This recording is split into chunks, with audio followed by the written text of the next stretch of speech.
Hey, what's up, everybody? Coming to you today with the weekly preview. This is going to be on, for the fights on Friday and Saturday of this week, December 4th and December 5th. Between those 2 days, we got 3 different cards and about 6 different fights to talk about. So let's jump into the first card that's taking place Friday night on DAZN, and really only the main events we're talking about. The WBO super middleweight title goes on the line when undefeated champion Billy Joe Saunders makes the second defense of his belt against former multiple-time world title challenger. I think he's a 4-time world title challenger, Martin Murray, also of the United Kingdom. Interesting bout right here. Murray's got a name. Saunders, is still trying to establish himself after failing to get the Canelo fight twice this year, because of COVID. But, he's still trying to stay as one of the top super middleweights in the world. It's going to end up being the only time he's fighting. And, it's against the former, a credible name at least, but a faded guy for most people. Murray hasn't fought for a title since 2015. He's lost, I believe he's lost 2 fights since then. The second one, his last one in 2018 to Hassan Nadam. He's won a couple fights since, but, Murray just, he was a guy who came close to winning world titles multiple occasions. I believe he lost a narrow decision to Felix Sturm, or it was a draw. I can't remember which. I know he lost a very close decision to Sergio Martinez in Argentina in a fight that a lot of people thought he won. And then, he lost who was the other one? I forget who the last 2 were. I know Arthur Abraham was the last one, and he lost the split decision in that fight. So, he also lost to George Groves, but that wasn't for a world title. So, he's just, he's trying to, stay relevant. It's going to be his 5th and final title shot that I believe he's going to end up getting. So he's going to try to make the most of it. You never know what can happen, He's been there, done that, so you never know if he can unseat the undefeated champion Saunders. Saunders hasn't fought since November of last year when he got a hard-fought 11th round TKO victory against, I believe it was an Argentinian fighter. I can't remember the guy's name, but it ended up being a good fight. He had to dig deep, Saunders did, and score that late TKO. But, heading into this fight, the question is, how's Saunders going to look in his only time out? Because he's trying to get those big fights. He would like Canelo next. He would like Danny Jacobs or Callum Smith or Demetrius Andrade, So we just got to see if he can compete against them. But that's Saturday, December 4th on DAZN, or Friday, December 4th on DAZN, the main event. I'm not sure what time that's happening. If it's from the United Kingdom, it could be in the afternoon. I'm actually off that day from work, thankfully, so I get a chance to watch that fight, so it should be good. And I think that's pretty much it. So just for that fight. So my prediction, though, is I think Saunders is going to win a one-sided decision.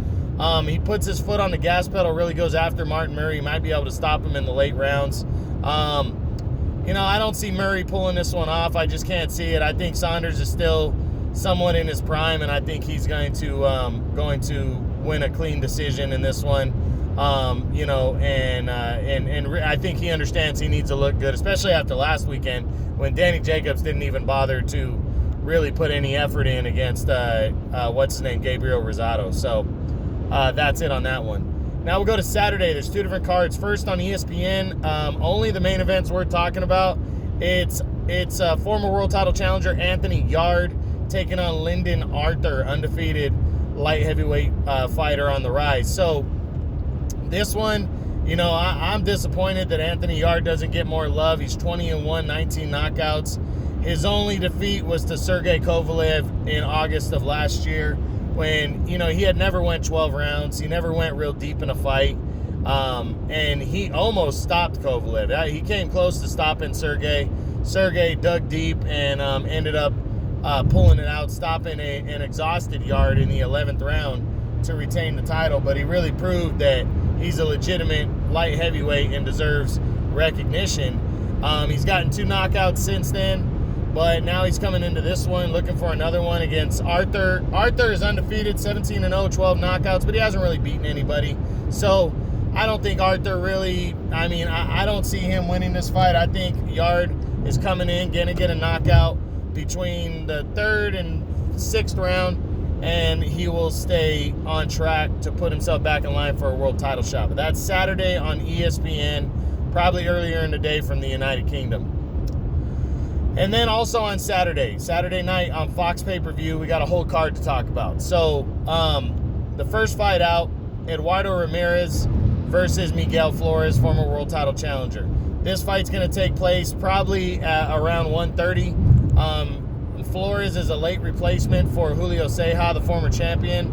Him and Ramirez were supposed to fight in a WBC eliminator to determine the number one contender towards Gary Russell, the world champion right now, the WBC world champion. That fight got canceled. Ceja had to retire with some kind of illness. So they scrambled. They got Miguel Flores, not a bad fighter, you know. He fought for a world title against Leo Santa Cruz last year. Not a complete pushover. Ramirez and him trying to make a name for themselves right here, trying to put themselves in line for something, a win on a big pay-per-view card right here. You know, could get them back into world title contentions, at least an eliminator later on. Ramirez, since he lost his last fight to Claudio Moreira's won a couple fights in a row. What's his name? Flores lost his last fight to Leo Santa Cruz. So we're gonna see if see how these guys bounce back into this fight. I'm giving it to Ramirez by a decision, though. Should be a decent scrap, though. Then you're going to see welterweight showdown between Josecito Lopez, former world title challenger, and his opponent, which is, Jesus, I'm drawing a blank here. It's Francisco Santana, contender at who's coming down from 154 in his last fight when he lost to Jarrett Hurd. Lopez, though, is coming in a clear favorite. He had a really good 2019 where he almost knocked out Keith Thurman, lost a close decision, and then came out on the Errol Spence Sean Porter undercard and knocked out John Molina Jr. in the 8th round. That was impressive. So he's coming back. He was looking at a fight with Maurice Hooker. That didn't happen. So now he's got a showdown coming up with Francisco Santana. You know, Santana's a veteran. I'm not completely ruling him out, especially with Lopez's fighting style.